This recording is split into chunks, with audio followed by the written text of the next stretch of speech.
The 2026 World Cup is unlike anything football has ever seen. More teams, more matches, more countries, more drama, and a structure so different from everything you've grown up watching that even the most diehard football fans are sitting there scratching their heads trying to figure out how it all actually works. So here's the full breakdown of exactly how this tournament operates, what changed, why it changed, and why getting from one game to the next is going to be the most insane logistical challenge in the history of sport. And first up, let's talk about what you already know. Because before we get into what's new, you need to understand the old format so you can actually appreciate just how different this World Cup is going to be. For nearly 30 years, from 1998 all the way to Qatar 2022, the World Cup worked like this. 32 teams, 8 groups of 4. You played every team in your group once, 3 games, and the top 2 from each group went through to the round of 16. From there it was straight knockout. Round of 16, quarterfinals, semifinals, final. And if you made it all the way from your group to lifting the trophy, you'd played 7 games. 7. That's it. That was the World Cup. 29 days. 64 matches. Clean. Simple. Everyone understood it. But FIFA looked at that and said, not big enough. Because here's the thing about FIFA. They don't just run football. They run a global commercial operation worth tens of billions of dollars. And the World Cup is their product. So when they looked at 32 teams and 64 games, they didn't see a perfect tournament. They saw 16 countries who didn't qualify and 40 matches that weren't being played. And that was money left on the table. So in 2017, FIFA approved the expansion. And for 2026, everything changed. 48 teams. That's 16 more nations than any World Cup in history. 16 more countries whose fans buy tickets, watch on TV, wear jerseys, and spend money. The biggest single expansion in the history of the World Cup, and it didn't just change the numbers. It changed the entire structure of the competition. Here's how it works now. 48 teams get split into 12 groups of 4. Each team in each group plays the other 3 sides once, just like before. 3 games per team in the group stage. Points work the same way. 3 for a win, 1 for a draw. So far, so familiar. But here's where it gets completely different. In the old format, the top 2 from each of the 8 groups progressed. 16 teams went through to a round of 16. But now there are 12 groups. The top 2 from each group still go through, which is 24 teams. But then FIFA added something new. The 8 best third-place teams from across all 12 groups also qualify. So you can finish third in your group, and if your points tally is good enough compared to other third-place teams across the tournament, you're still alive. You're still going to the knockout rounds. That brings the total to 32 teams going into the knockout stage, which means the first knockout round is not the round of 16 anymore. It's a brand new round of 32. A whole extra knockout round that has never existed before at a World Cup. Round of 32. Round of 16. Quarterfinals. Semifinals. Final. And if you make it through every single one of those rounds, you've now played 8 matches to win the World Cup. Not 7. 8. And FIFA knows exactly what they are doing with that extra game. Because that's not just one more 90 minutes of football. That's one more sellout stadium. One more global broadcast event. One more day where billions of people are watching and every sponsor, every partner, every advertiser is getting their money's worth. 40 extra matches compared to Qatar 2022. 104 games total. 39 days of football. FIFA didn't expand this tournament for the love of the game. They expanded it because 104 matches generates a lot more revenue than 64.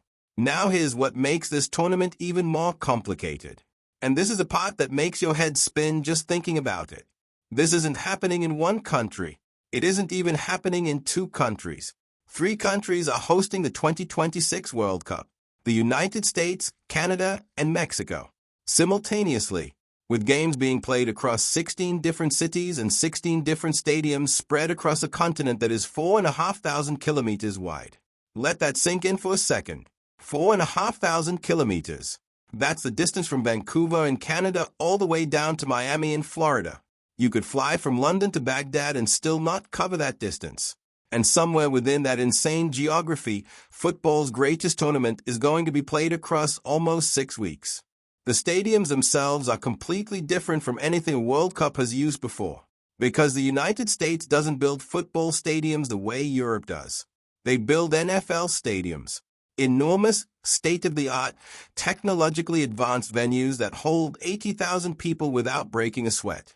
MetLife Stadium in New Jersey, home of the NFL's Giants and Jets, is hosting a final on July the 19th. Capacity over 82,000. AT&T Stadium in Dallas, Sophie Stadium in Los Angeles, Mercedes-Benz Stadium in Atlanta, NRG Stadium in Houston. These are behemoths. Then you've got the Estadio Azteca in Mexico City, the most iconic football stadium in the world, which hosted the 1970 and 1986 World Cup finals. The place where Pelé played, where Maradona played. Capacity 83,000. And that's where the opening match kicks off on June the 11th when Mexico take on South Africa. But the opening match being in Mexico City and the final being in New Jersey immediately tells you something important. This tournament is not operating out of one base. It is scattered across a continent, and the logistics of that are absolutely mind-bending. FIFA recognized this problem and split the 16 host cities into 3 geographic clusters to try and stop teams and fans from having to crisscross North America every few days. The Western cluster covers Vancouver, Seattle, San Francisco, and Los Angeles. The Central cluster covers Kansas City, Dallas, and Houston, along with the 3 Mexican cities of Mexico City, Guadalajara, and Monterrey. And the Eastern cluster covers New York, Philadelphia, Boston, and Miami, plus Toronto in Canada, which operates almost as its own northeastern zone. The idea is that during the group stage, each group's matches mostly stay within one cluster. So a team playing in the Eastern Zone is mainly based on the East Coast, not flying to Los Angeles and back between games. FIFA President Gianni Infantino even came out and said publicly that the biggest challenge was making sure teams didn't have to travel too much, especially at the beginning. He acknowledged the distances, the time zones, the altitude differences between Mexico City and sea-level venues, and the climate differences between Canadian cities and southern U.S. cities. Because this tournament has all of that to deal with: different time zones, passport controls crossing between countries, customs, border logistics, and teams who might be based in one country for their group games and then have to travel to a completely different country for the knockout rounds. The distance between Vancouver and Miami alone is 3,400 miles. If you're a fan who follows your team from the group stage to the final, there's potentially no cheap and easy way to do that. Domestic flights inside the U.S. between host cities are expected to surge by 400% in price during the tournament. There's no budget airline option that will carry you across the continent for $30. And that's before you even factor in the border crossings. Fans traveling between the U.S. and Mexico or Canada need to have their passport and visa situation sorted. It is not like hopping on a train from London to Paris. These are 3 separate nations with full border controls between them. And the demands on the players are just as intense. Sports scientists, player unions, club managers, and football federations have all raised concerns about what this format means for player welfare. The PFA's chief executive came out against it. La Liga released a furious statement. They all said the same thing. Players are already playing too many games. European clubs finish their season in May. The World Cup runs until July the 19th. And if you reach the final, you've now played 8 matches on top of a 50-plus game club season. And the club season starts again just a month after the World Cup final. A month? There's physically not enough recovery time. And it's not just the extra game that's the problem. It's the travel. It's the time zones. It's flying from city to city across a massive continent. Sleep disruption. Altitude changes. Humidity and heat differences between Miami and Kansas City and mountain-level Mexico. All of that on top of playing elite football at the highest intensity. Player unions warned FIFA explicitly that they can't simply push players until they break. FIFA set up a working group to look at it, confirmed minimum rest requirements of 72 hours between games and a mandatory day off each week. But critics pointed out it's very hard to see how that genuinely protects players when you're also asking them to play 8 matches across 39 days in multiple time zones across a continent. Now here's the other big change that the new format created. And this is the one that's going to cause genuine confusion for fans watching at home. Because of the 8 best third-place teams rule, the final group stage game of each group is going to be absolutely electric. In the old format, by the time you got to the last round of group games, a lot of the qualification battles were settled or you knew exactly what you needed. Simple maths. But now, with 12 groups and only 8 third-place spots available, a team finishing third has to not only win or draw their final game. They have to keep one eye on what every other third-place team across all 12 groups is doing at the same time. You could win your final group game 3-0 and still go home because 5 other third-place teams also won and your goal difference isn't good enough. This is the tiebreaker system that FIFA are using, and it is complicated. If teams are level on points, it first goes to goal difference, then total goals scored, then head-to-head results, then fair play ranking based on yellow and red cards. And if all of that is still level, it goes to a drawing of lots. Literally drawing names out of a hat to decide who progresses at a World Cup. That has never happened before, and people are already uncomfortable thinking about it. And then there's the question that every neutral fan is asking. Does all of this make the football better? Does adding 16 more teams, 104 matches, and another knockout round actually improve the product? FIFA says yes. More nations, more stories, more upsets, more drama, more chances for a country like Curaçao or Cape Verde to write their own piece of football history. But the critics aren't convinced. The worry is that in the group stage, when you're watching a game between two nations who have very different levels of football development, the quality is going to suffer.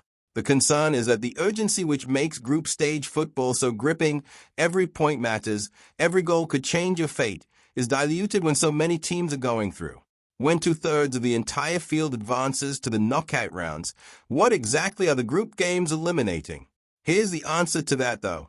In the previous 32-team format, 16 teams went home after the group stage. That was half the teams. Now, with 48 teams and 32 advancing, 16 teams still go home after the groups. Same number, different percentage. The tournament got bigger, but the elimination rate in the group stage stayed the same. And that means every single group game still genuinely matters, because finishing third in your group and making the cut of 8 best third-place sides is not guaranteed. You can still go home. You just have more routes to staying. This is the World Cup like nobody has ever seen it. 48 nations, 104 matches, 3 countries, 16 stadiums, 39 days, from the Estadio Azteca in Mexico City to MetLife Stadium in New Jersey, from Vancouver to Miami, from 6:30 in the morning to midnight depending on what city you're watching from. It's bigger than any sporting event the world has ever organized. And whether you think that's a magnificent celebration of global football or a commercially driven monster that's lost sight of what made the World Cup special, one thing is absolutely certain. For 39 days this summer, nothing else is going to matter. But hey, if you want to know which teams are going to be the ones navigating all of this and going deep into the tournament, click this video right here. Harry Kane. Oh, the crossbar is still reverberating. Nothing to show for that attack. Well, that was very nearly the cherry on top of the icing, on top of the cake. They have been excellent today, though. Will thoroughly deserve the result. Speculative ball fired to the near post. Looked to me like a good cross, but fine goalkeeping. Counter-attacking possibilities.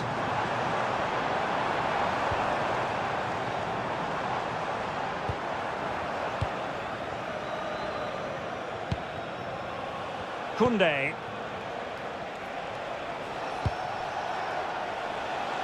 Oh, good idea. So a personnel change then.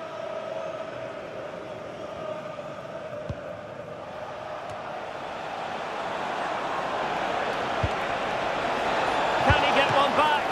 Oh, dealt with by the goalkeeper.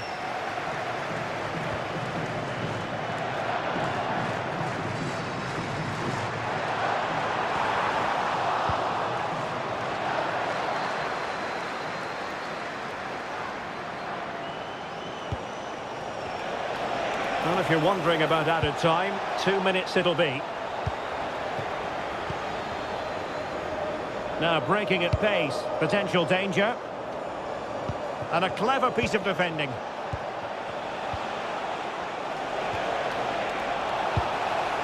Good ball over the top. And there goes the final whistle. Very acceptable from an England point of view. A victory here. Your thoughts on their performance?